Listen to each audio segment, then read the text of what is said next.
بسم الله الرحمن الرحيم.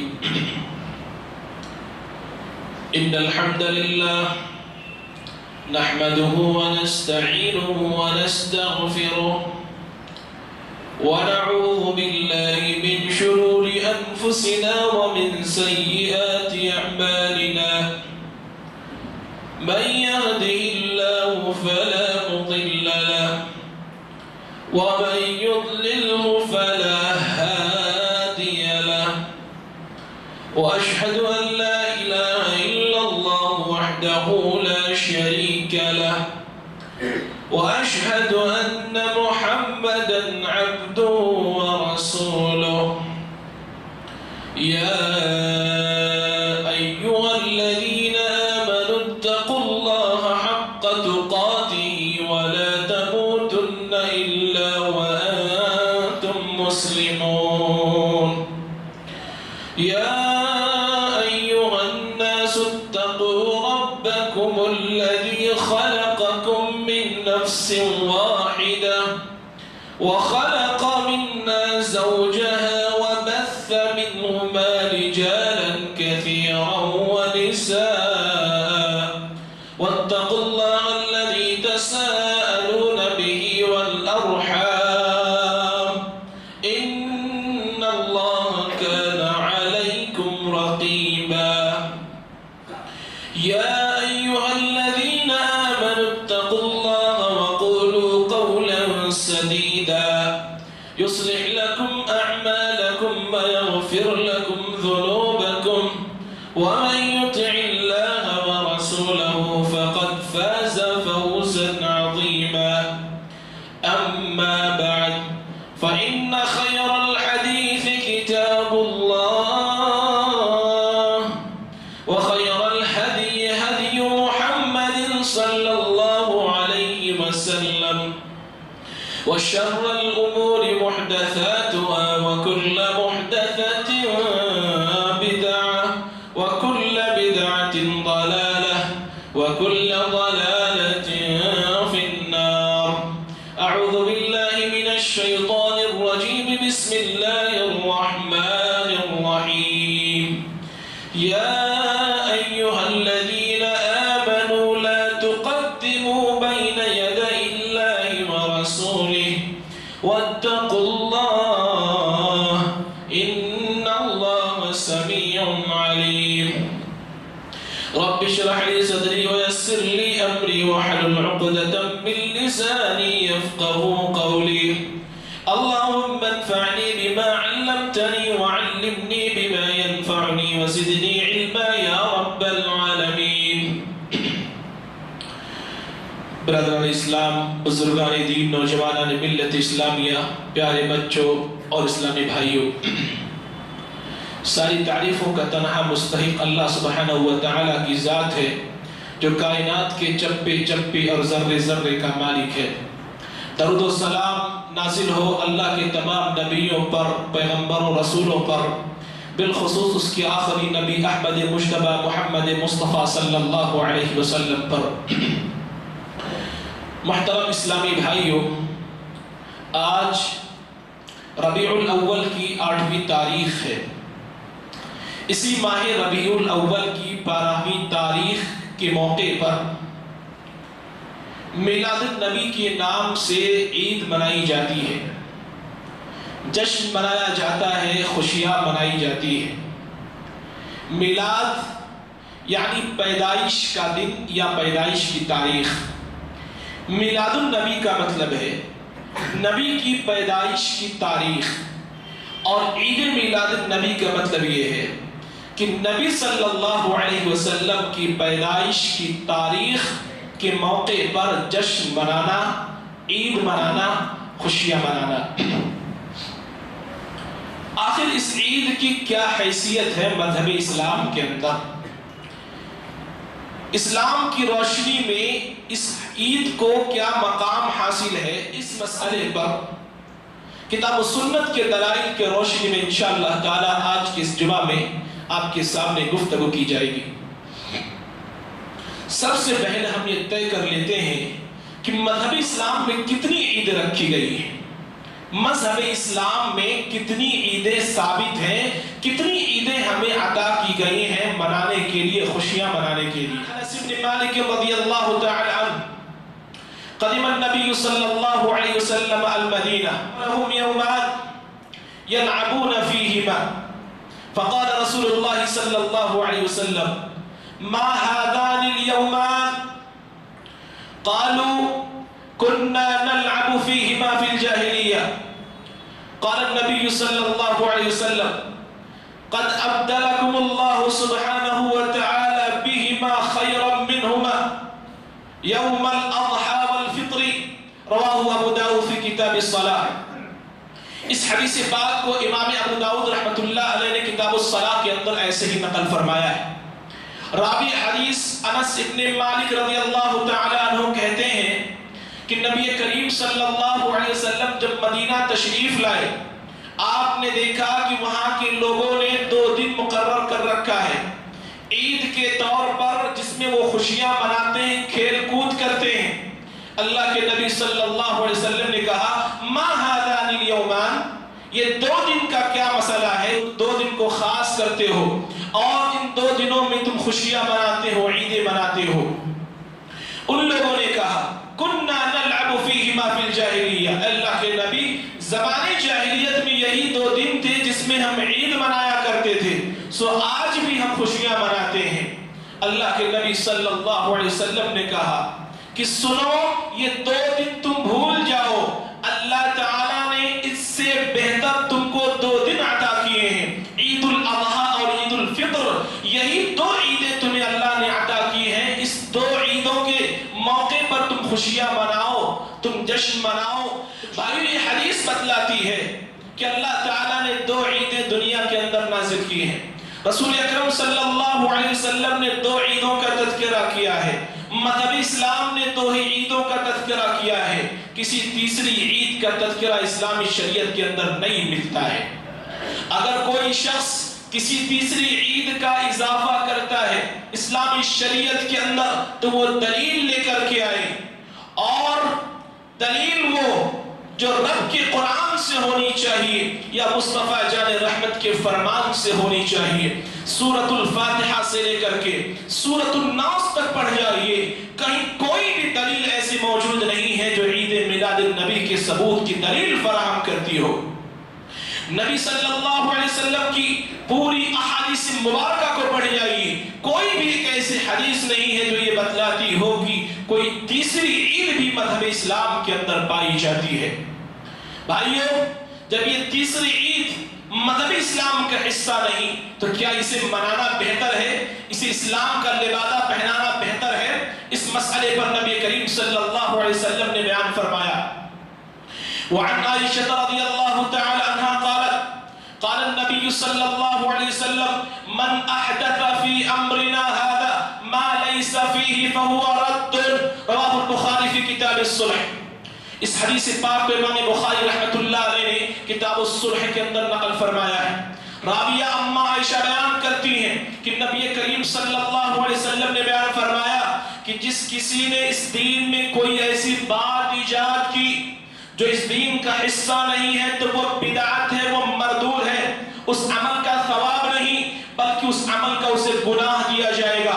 یہ تیسری عید جو لوگوں نے ایجاد کی ہوئی ہے یہ مذہب اسلام کا حصہ نہیں تو یہ بدعت ہے، اور ایسی کسی بھی عید کا تصور مذہب اسلام کے اندر موجود نہیں ہے۔ بھائیو، غور کرنے والی بات ہے، کیا اس میں اللہ کی مخالفت نہیں ہے؟ کیا رسول کی مخالفت نہیں ہے؟ کیا صحابہ کی مخالفت نہیں ہے؟ اللہ نے 2 عیدیں عطا کی تھی، رسول اللہ نے 2 ہی عیدوں کا تذکرہ کیا ہے، مذہب اسلام نے 2 ہی عیدوں کا تذکرہ کیا ہے، ہم نے کہا نہیں ہم 3 عید منائیں گے۔ کیا یہ اللہ کی مخالفت نہیں ہے؟ کیا رسول کی مخالفت نہیں ہے؟ کیا مذہب اسلام کی مخالفت نہیں ہے؟ بلا شبہ یہ اللہ کی عطا کردہ 2 عیدوں کی مخالفت ہے، اور مخالفت کرنے والوں کا کیا انجام ہے؟ اللہ رب العالمین نے قرآن کریم کے اندر بیان فرمایا وَمَن يُشَاقِقِ الرَّسُولِ مِن بَعْدِ مَا تَبَيَّنَ لَهُ الْهُدَى وَيَتَّبِعْ غَيْرَ سَبِيلِ الْمُؤْمِنِينَ نُوَلِّهُ مَا تَوَلَّىٰ وَنُصْلِهِ جَهَنَّمَ وَسَاءَتْ مَصِيرًا۔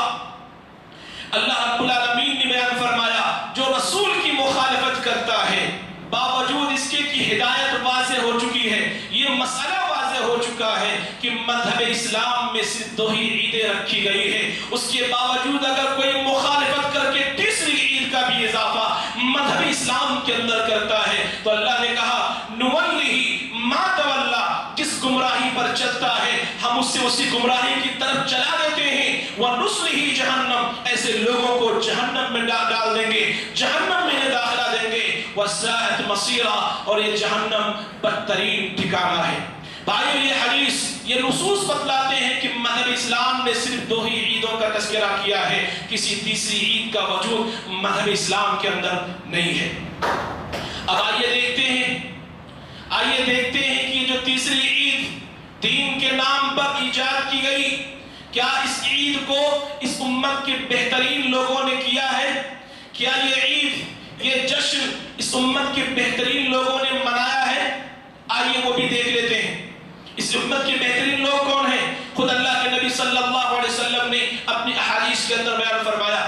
وعن عبد الله بن مسعود رضي الله تعالى عنه عن النبي صلى الله عليه وسلم قال خير الناس قرني ثم الذين يلونهم ثم الذين يلونهم، رواه البخاری في كتاب الشهادات۔ امام بخاری رحمۃ اللہ علیہ اس حدیث کو کتاب الشہادات کے اندر نقل فرمایا ہے۔ راوی حدیث عبداللہ بن مسعود رضی اللہ تعالیٰ عنہ کہتے ہیں کہ نبی کریم صلی اللہ علیہ وسلم نے بیان فرمایا کہ اے لوگوں سنو، سب سے بہتر لوگ میرے زمانے کے لوگ ہیں، اور اس کے بعد وہ لوگ ہیں جو اس زمانے کے بعد آئیں گے، اس کے بعد وہ لوگ ہیں جو اس زمانے کے بعد آئیں گے۔ بھائیو اس حدیث پاک کے اندر صحابہ کرام کا زمانہ سب سے بہتر زمانہ تھا، اس کے بعد تابعین کرام کا زمانہ آیا، اس کے بعد تبع تابعین کا زمانہ آیا۔ اس پورے دور مبارک کے اندر دیکھیں، کیا کبھی کسی نے نبی کی پیدائش پر جشن منایا ہو، نبی کی پیدائش پر عید منائی ہو، نبی کی پیدائش کی تاریخ کو عید کے طور پر منایا ہو؟ نبوت مل جانے کے بعد نبی کریم صلی اللہ علیہ وسلم تقریباً 23 سال تک باحیات رہے۔ 13 سال آپ نے مکہ میں گزارے اور 10 سال مدینہ میں۔ یہ دور رسالت 23 سال کی مدت، کبھی بھی آپ صلی اللہ علیہ وسلم نے اپنی پیدائش کی تاریخ پر کوئی جشن منایا نہیں، اپنی پیدائش کی تاریخ پر کوئی عید منایا نہیں۔ اس کے بعد دور شروع ہوتا ہے خلافت راشدہ کا، خلفائے راشدین کا دور جو 30 سالوں پر مشتمل ہے۔ سب سے پہلے خلیفہ یار غار ابو بکر صدیق ہیں، دوسرے نمبر پر خلیفہ امیر المومنین عمر بن خطاب ہیں، تیسرے نمبر پر خلیفہ داماد رسول عثمان بن عفان ہیں، اور چوتھے نمبر کے خلیفہ داماد رسول صلی اللہ علیہ وسلم علی بن ابی طالب ہیں۔ خلفائے راشدین کا یہ 30 سالہ دور جو 30 سالوں پر مشتمل ہے، کبھی بھی کسی صحابی نے کوئی بھی کسی بھی موقع پر نبی کریم صلی اللہ علیہ وسلم کی پیدائش کی تاریخ پر جشن نہیں منایا، عید نہیں منائی، نبی صلی اللہ علیہ وسلم کی پیدائش کی تاریخ پر خوشیاں نہیں منائی۔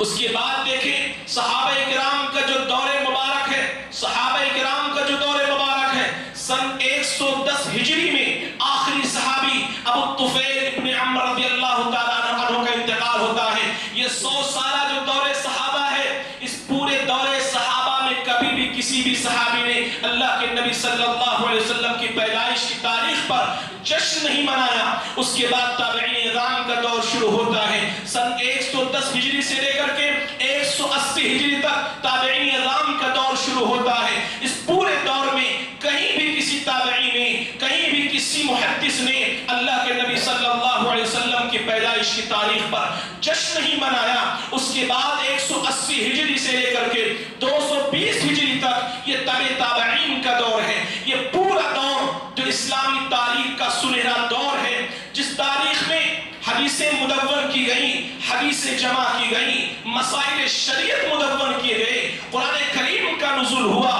اس پورے دور میں کہیں بھی کوئی بھی ایک واقعہ، کوئی بھی ایک دلیل، کوئی بھی ایک سانحہ ایسا نہیں ملتا ہے جہاں سے یہ ثبوت ملتا ہو کہ نبی کریم صلی اللہ علیہ وسلم کی پیدائش کی تاریخ پر جشن منایا گیا ہو۔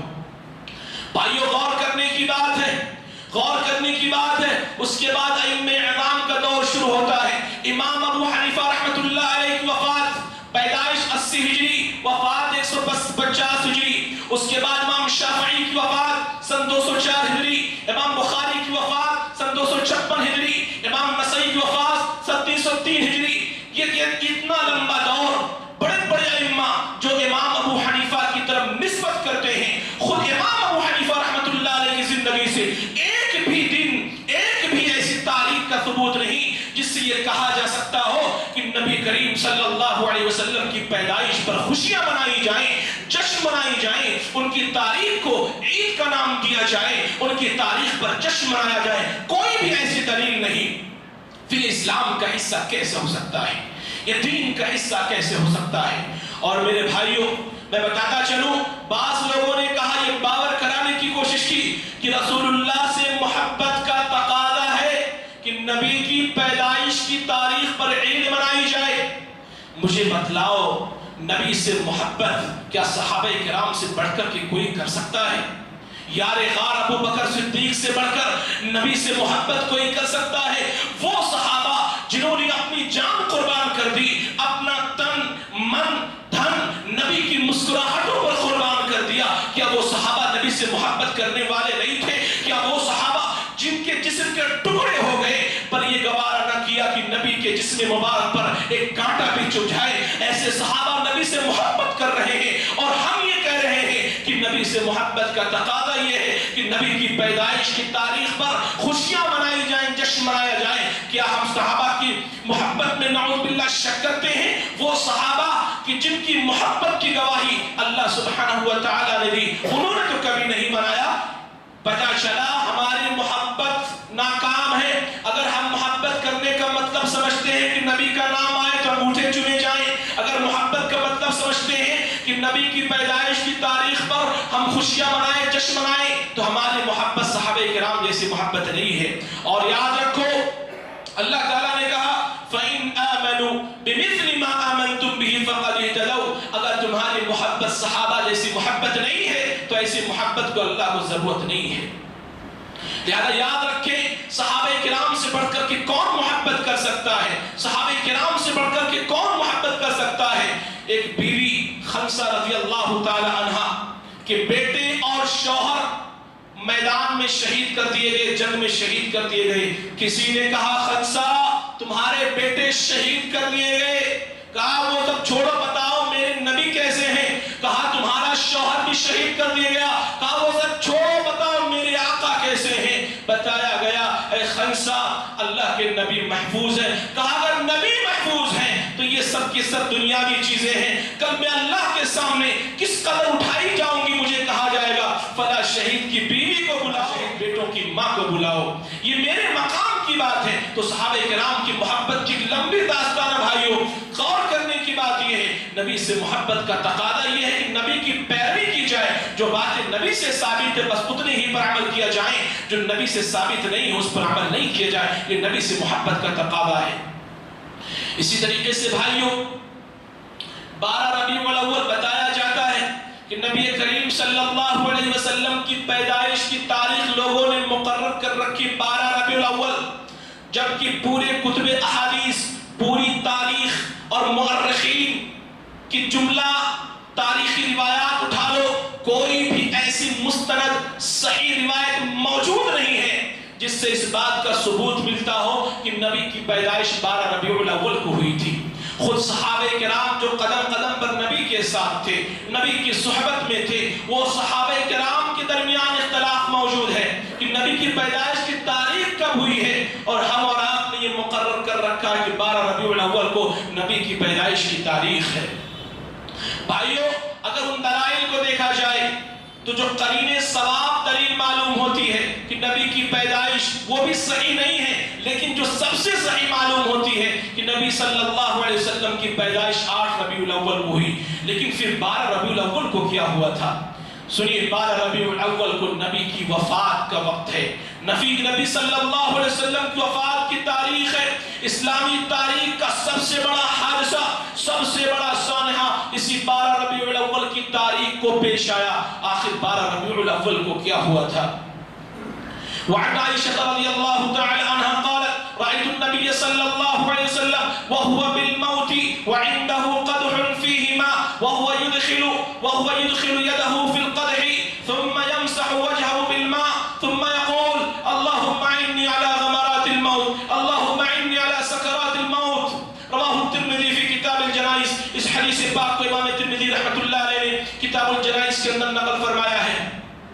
اما عائشہ بیان کرتی ہیں کہ اس تاریخ 12 ربیع الاول کی جو کیفیت تھی نبی کی، نبی صلی اللہ علیہ وسلم کے پاس پیالہ پڑا ہوا تھا، نبی صلی اللہ علیہ وسلم کیفیت ایسی تھی، موت طاری تھی، اس موت کی تڑپ، اس موت کی تکلیف و سختیاں ایسی تھی کہ اللہ کے نبی پانی لیتے تھے، اپنے چہرے پر مارتے تھے اور اللہ تعالیٰ سے کہتے تھے اللہم اعنی علی سکرات الموت، اللہ موت کی سختیوں سے بچا لے، اللہ موت کی بے ہوشی سے بچا لے۔ نبی کی یہ حالت تھی کہ 12 ربیع الاول کو نبی کرا رہے تھے، 12 ربیع الاول کو نبی صلی اللہ علیہ وسلم تڑپ رہے تھے، نبی کی حالت بہت بری ہوئی تھی، نبی کریم صلی اللہ علیہ وسلم تکلیف سے پریشان تھے۔ جس 12 ربیع الاول کو نبی کی یہ حالت تھی، نبی کی محبت کی یہ دعوے دار اسی 12 ربیع الاول کو خوشیاں منا رہے ہیں، جشن منا رہے ہیں۔ بھائیو 12 ربیع الاول کو کیا ہوا تھا؟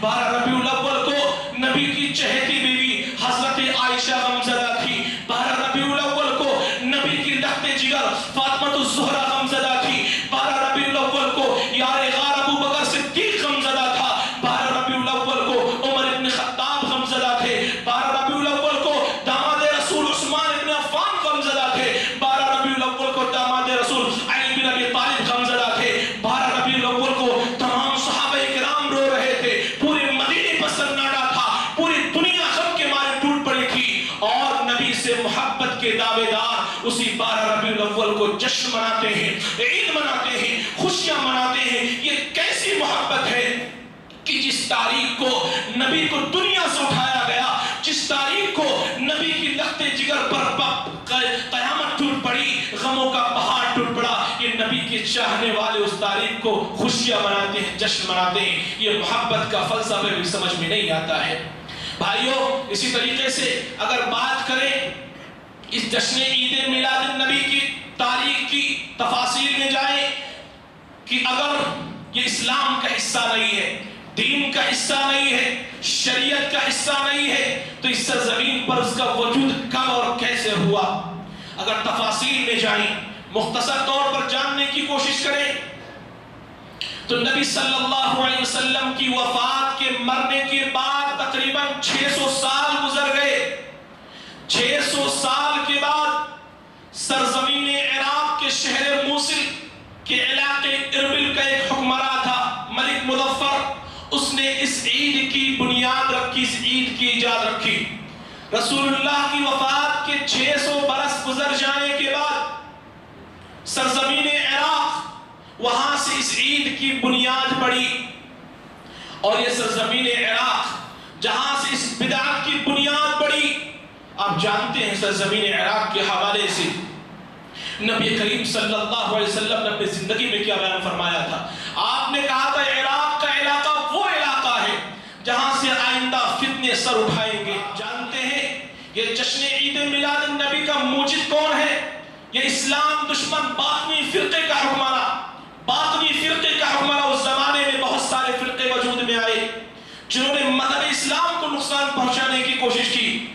انہی فرقوں میں سے باطنی فرقہ تھا، انہی کا حکمراں تھا جو بظاہر اسلام کا لبادہ اوڑھے ہوئے تھے لیکن بباطن کافر تھے۔ انہوں نے اس موقع پر نبی کریم صلی اللہ علیہ وسلم کی پیدائش کی تاریخ کو جشن کا نام دیا، عید کا نام دیا، تاکہ وہ بھی اپنا شمار مسلمانوں میں کروا سکے۔ جو چیز نبی کی وفات کے 600 سال بعد دنیا میں آ رہی ہو، کیا وہ دین کا حصہ ہو سکتی ہے؟ کیا وہ مذہب اسلام کا حصہ ہو سکتی ہے؟ کیا وہ جشن اور وہ عید، وہ خوشیاں مذہب اسلام میں اس کو کوئی مقام حاصل ہو سکتا ہے؟ بالکل بھی نہیں۔ جس کے بعد ذرہ برابر بھی عقل و شعور ہے وہ فیصلہ کر سکتا ہے کہ مذہب اسلام کا حصہ تو کم از کم نہیں ہے۔ اور بھائیوں ان تمام تفاصیل کو دور رکھا جائے، ان تمام تفاصیل پر آنکھیں بند بھی کر لو، اور اس موقع پر جو خرافات انجام دیے جاتے ہیں اگر صرف انہی کا جائزہ لے لو تو ہر شخص یہ فیصلہ کر سکتا ہے کہ یہ خرافات کم از کم مذہب اسلام کا حصہ نہیں ہو سکتا ہے۔ اس موقع پر ہوتا کیا ہے؟ اس موقع پر نبی کریم صلی اللہ علیہ وسلم کی شان میں غلو آمیز نعتیہ کلام پڑھے جاتے ہیں، آپ صلی اللہ علیہ وسلم کی شان کو بڑھایا جاتا ہے، آپ صلی اللہ علیہ وسلم نے جس چیز سے منع کیا تھا آپ نے زندگی کے آخری ایام میں فرمایا تھا لا تطرونی کما اطرت النصارى، اے لوگوں مجھے میری شان سے آگے بڑھانا نہیں، جس طریقے سے عیسائیوں نے عیسیٰ علیہ السلام کی شان کو بڑھایا اور کہہ دیا عیسیٰ اللہ کے بیٹے ہیں، یہودیوں نے عزیر علیہ السلام کے بارے میں کہا یہ اللہ کے بیٹے ہیں، اے لوگوں مجھے میری شان سے آگے نہ بڑھانا۔ لیکن اس موقع پر کیا کہا جاتا ہے، وہی جو مستوی عرش تھا خدا ہو کر، وہی جو مستوی عرش تھا خدا ہو کر اتر پڑا ہے مدینے مصطفیٰ بن کر۔ یہ شرک نہیں تو اور کیا میرے بھائی، یہ بدعت نہیں تو کیا میرے بھائی، یہ خرافات تو نہیں اور کیا میرے بھائی، یہ گمراہی کے راستے نہیں اور کیا ہے۔ اس جشن کے موقع پر نبی صلی اللہ علیہ وسلم کے بارے میں یہ عقیدہ رکھا جاتا ہے کہ آپ صلی اللہ علیہ وسلم نعوذ باللہ حاضر ہوتے ہیں اور ہمیں دیکھ رہے ہوتے۔ کیا یہ شرک نہیں، کیا یہ غلط عقیدہ نہیں؟ جس موقع پر یہ غلط عقیدہ رکھا جاتا ہے کہ وہ موقع اسلام کا حصہ ہو سکتا ہے؟ کیا یہ پروگرام اور یہ جشن اسلام کا حصہ ہو سکتا ہے؟ اسی طریقے سے بھائیوں اس موقع پر نبی کریم صلی اللہ علیہ وسلم سے اجتماعی طور پر دعائیں کی جاتی ہیں، نبی سے سوال کیا جاتا ہے، نبی سے دعائیں کی جاتی ہیں، نبی سے مطالبات کیے جاتے ہیں، اور اس انداز کے نہ جانے کون کون سے خرافات انجام دیے جاتے ہیں۔ یہ مذہب اسلام کا حصہ تو نہیں ہو سکتا ہے، یہ اسلامی شریعت کا حصہ تو نہیں ہو سکتا ہے۔ ان تمام دلائل اور تفاصیل کی روشنی میں ہر شخص یہ فیصلہ کر سکتا ہے کہ یہ عید مذہب اسلام کا حصہ ہے یا کسی باطل قوم کا حصہ ہے، باطل مذاہب سے آئی ہوئی عید ہے یا مذہب اسلام کا حصہ ہے۔ ہر شخص بات کا فیصلہ کر سکتا ہے۔ بھائیوں ایک آخری سوال کر کے میں اپنی بات ختم کرتا ہوں۔ وہ سوال یہ ہے کہ عید میلاد النبی یہ ثواب کا کام ہے یا گناہ کا کام ہے؟ اگر گناہ کا کام ہے تو کیوں مناتے ہو ایسا عمل؟ اور اگر ثواب کا کام ہے تو یہ کون سا ثواب ہے؟ کیا اس ثواب کے بارے میں نبی کو علم تھا یا نہیں تھا؟ صحابہ کو علم تھا یا نہیں تھا؟ اگر کہتے ہو نبی کو علم تھا، صحابہ کو علم تھا، اگر کہتے ہو کہ اللہ کے نبی کو علم تھا، تو میرا سوال یہ ہے کہ اگر اللہ کے نبی کو علم تھا تو کیا نبی نے اس ثواب کو چھپا لیا؟ نعوذ باللہ من ذالک، کیا نبی نے اس علم کو امت کو نہیں پہنچایا؟